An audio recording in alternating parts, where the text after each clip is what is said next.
হাসপাতালে ময়না তদন্তের পর কলকাতার উদ্দেশ্যে রওনা দিল প্রয়াত অভিনেতা রাহুল অরুণোদয় বন্দ্যোপাধ্যায়ের দেহ। ময়না তদন্তে অভিনেতার ফুসফুস ও খাদ্যনালীতে বালির উপস্থিতি পাওয়া গিয়েছে বলে খবর। পোস্টমর্টেম শেষে অভিনেতা রাহুল অরুণোদয় বন্দ্যোপাধ্যায়ের দেহ কলকাতার উদ্দেশ্যে রওনা দিল।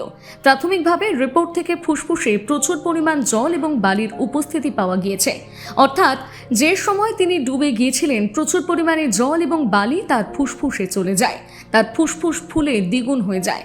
খাদ্যনালী এবং শ্বাসনালীর মধ্যে বালি এবং জলের উপস্থিতি পাওয়া গিয়েছে। রিপোর্টে আরও জানা যাচ্ছে যে অল্প সময় জলে ডুবে থাকলে এমন হয় না। এদিন কয়েক হাজার মানুষ তাকে শেষ শ্রদ্ধা জানাতে তমলুক হাসপাতালে উপস্থিত ছিলেন।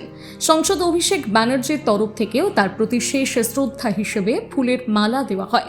এমনকি রাজ্যের বিরোধী দলনেতার তরফ থেকেও শেষ শ্রদ্ধা হিসেবে ফুলের মালা তাকে পরানো হয়। তমলুক থেকে সৈকত মাইতির রিপোর্ট, সানন্দা নিউজ।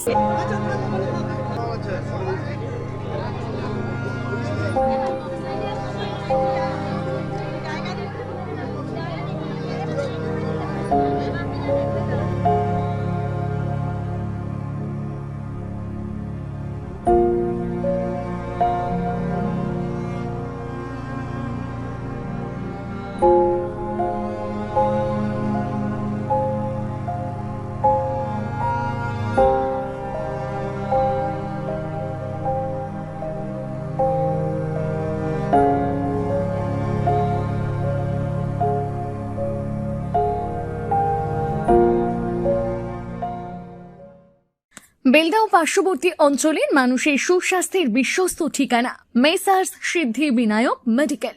এখানে পাবেন উন্নত মানের সব ধরনের খুচরো অ্যালোপ্যাথিক ওষুধ, পাশাপাশি নির্দিষ্ট দিনে চেম্বার করছেন ভুবনেশ্বর থেকে আগত অভিজ্ঞ বিশেষজ্ঞ চিকিৎসকগণ।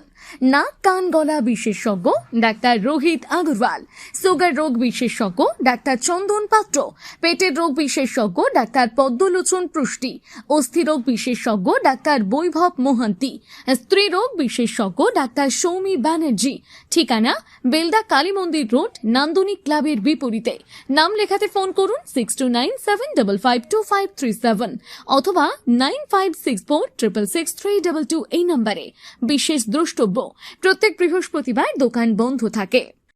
নিজেকে আপডেট রাখতে ফলো করুন সানন্দা নিউজ।